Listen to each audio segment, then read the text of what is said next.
Answer आपको दे दिया गया है, बट अब के लिए हम नेक्स्ट बात पे आते हैं, वो है स्ट्रैटेजी। क्या स्ट्रैटेजी अपनाएंगे ताकि हम लोग फाइनल्स में अच्छे मार्क्स कैरी कर सकें। उसके लिए आपको कुछ स्टेप्स को अंडरस्टैंड करना नेसेसरी हो जाता है। सबसे पहला स्टेप आपका आएगा गोल। सबसे पहले आपको ये चूज़ करना है कि आपका गोल क्या है, आप किसके लिए प्रिपेयर कर रहे हो। आप जेई के लिए प्रिपेयर कर रहे हो या नीट के लिए कर रहे हो, अदरवाइज आप बोर्ड्स के लिए कर रहे हो, या फिर आप दोनों के लिए ही कर रहे हो। सबसे पहले आपका गोल सेटअप होना चाहिए कि आप किसके लिए प्रेपरेशन कर रहे हो। अगर आप नीट के लिए या बोर्ड्स के लिए कर रहे हो तो आप डिफरेंटली वर्क कर सकते हो, but if you are working for both, अगर आप दोनों पे बात कर रहे हो, आपको दोनों को ही क्रैक करना है, तो उसके लिए हम दो चीज़ों पे बात करेंगे। फर्स्ट, हमें चाहिए रैंक। चाहे नीट हो चाहे जेई हो, हमारा रैंक अच्छा होना चाहिए। दूसरी चीज़, हमें चाहिए परसेंटेज। परसेंटेज होगी बोर्ड्स की, और अगर ये परसेंटेज मुझे चाहिए 95%, तो वो कैसे हम लोग कैरी कर सकते हैं। अगर मुझे 90 प्लस या 95 अप्रोक्सीमेटली परसेंटेज कैरी करनी है, तो उसके लिए मुझे दो चीज़ों पे ध्यान देना चाहिए। सबसे पहली चीज़ आपका परसेंटाइल, जो आपका जेई और नीट पे रैंक होगा। अगर आप मैक्सिमम रैंक कैरी करते हो, तो दूसरी बात यह है कि आपको 95% लेने में कोई डिफ़िकल्टी नहीं होगी, बट ऐसा पॉसिबल नहीं होता। ऐसा इसलिए नहीं होता क्योंकि हम लोग जब नीट या जेई के बारे में स्टडी करते हैं, तो उसमें हम लोग पीसीएम और पीसीबी को तो अच्छे से पढ़ लेते हैं, जिससे हमारा रैंक अच्छा आ जाता है। बट हम fifth subject, that is English और फिज़िकल या कंप्यूटर, इन पे फोकस ही नहीं करते। नीट की प्रेपरेशन कर रहे हैं, जेई की प्रेपरेशन कर रहे हैं, एक्स्ट्रा बुक्स पढ़ेंगे और कुछ काफ़ी तरह से नॉलेज कैरी आउट करेंगे, इंटरनेट से कैप्चरिंग करेंगे। हम लोग फिज़िक्स, केमिस्ट्री, मैथ और बायो को घोल के पी जाएंगे। But what about English, physical and computer? ये तीन सब्जेक्ट्स ऐसे हैं जिनको हम लोग फिफ्थ सब्जेक्ट बोलते हैं, और इनमें से कोई एक सब्जेक्ट आपकी परसेंटेज डाउन कर देता है। तो उसको कवर करने के लिए सबसे पहली चीज़ आपकी ये है कि अगर आप बाकी सब्जेक्ट्स को पढ़ रहे हो, तो साथ में इन सब्जेक्ट्स पे भी फोकस करना पड़ेगा, क्योंकि जो बोर्ड्स की परसेंटेज है वो इन तीन सब्जेक्ट्स के साथ भी बनेगी। सो हमें पीसीएम या पीसीबी के साथ साथ इंग्लिश, फिज़िकल या कंप्यूटर, जो भी सब्जेक्ट्स आपके पास हैं, उन पे भी फोकस करना पड़ेगा। अब सेकंड बात पे आएँ, तो सेकंड आपका है टाइम टेबल।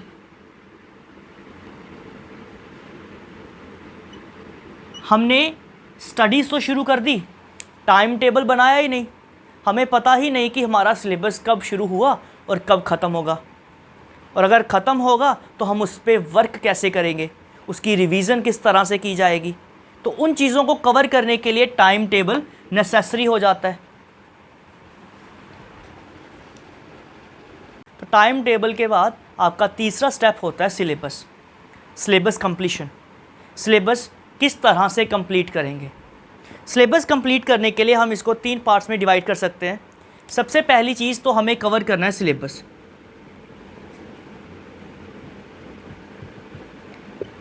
तो सिलेबस कंप्लीट करने के लिए आप कम से कम जितना टाइम लोगे, दैट विल बी बेटर। अगर मैं सेकंड पॉइंट की बात करूं, तो I will discuss about that 5 to 6 time revision.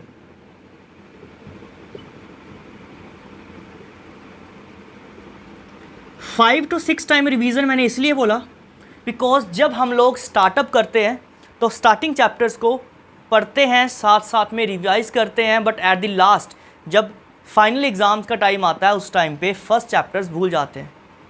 तो इसलिए उन चैप्टर्स को कवर करने के लिए मुझे कम से कम 5 या 6 बार रिवीजन करना पड़ता है।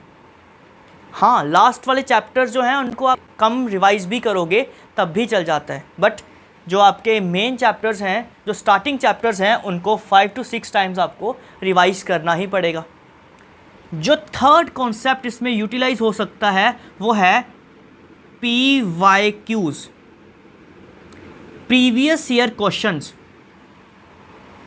लास्ट ईयर्स के क्वेश्चन पेपर्स लो, उनको डिस्कस करो, उसके बारे में स्टडी करो, प्लस सैम्पल पेपर्स।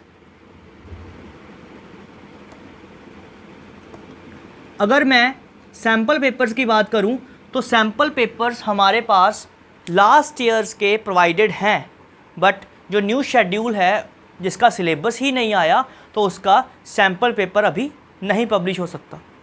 इसका सैम्पल पेपर कम से कम सितंबर तक आएगा, तो इसलिए मेन फोकस आपका होना चाहिए प्रीवियस ईयर क्वेश्चंस पे।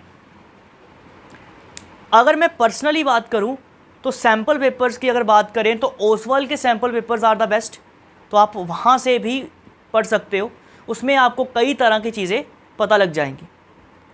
आफ्टर दैट जो आपका मेजर मिस्टेक्स होती हैं, हम उन मिस्टेक्स के बारे में बात करते हैं। तो your first mistake will be your mobile phone, जो हम लोग कॉन्टीन्यूसली चलाते रहते हैं, हमें उसको रिड्यूस करना पड़ेगा। अगर 95% कैरी करने हैं तो 95% मोबाइल के साथ पॉसिबल नहीं है। यस, पढ़ो, टाइम टेबल बनाओ, बीच में 10 या 5 मिनट की ब्रेक अगर आपको चाहिए, इवन अगर आधे घंटे की भी चाहिए तो वो लो, उसमें म्यूज़िक सुनो, टीवी देखो, वीडियोस देखो, जिससे आप लोगों का माइंड फ्रेश हो सकेगा। Second point will be your sleeping time. हम क्या करते हैं, दिन के टाइम पे पढ़ते नहीं हैं, रात के टाइम पे पढ़ना शुरू कर देते हैं, जिससे हम अपना सोने का टाइम कम कर देते हैं। तो सोने के टाइम को कभी कम नहीं करना चाहिए, जिससे आपके माइंड में स्ट्रेस रहेगा, तो आप सही से कंसंट्रेट ही नहीं कर पाओगे। Third point will be your health. Health पे सही से ध्यान देना पड़ेगा, खाने पीने पे सही से ध्यान देना पड़ेगा, किस तरह का खाना खाना है, किस टाइम शेड्यूल में खाना है, वो आपके लिए यहाँ पे मेन हो जाता है। अब एक बात और आपके माइंड में चल रही होगी दैट अभी जुलाई में सिलेबस आएगा, तो हाउ यू विल डू, उसको कवर कैसे करोगे। उसको कवर करने के लिए आप ये देखो कि पहला टर्म 1 जो है वो पूरा का पूरा MCQ बेस्ड है। MCQ बेस्ड है, दैट मीन्स कि डेरिवेशंस की ज़रूरत नहीं पड़ेगी। बट अगर कोई भी MCQ डेरिवेशन के बेसिस पे आ जाता है, then how you will do. तो इसका मतलब ये है कि आपको चैप्टर को अच्छे तरह से पढ़ना पड़ेगा, आपको डेरिवेशंस भी करनी पड़ेंगी। दूसरी बात, हमारा सिलेबस जुलाई में आएगा।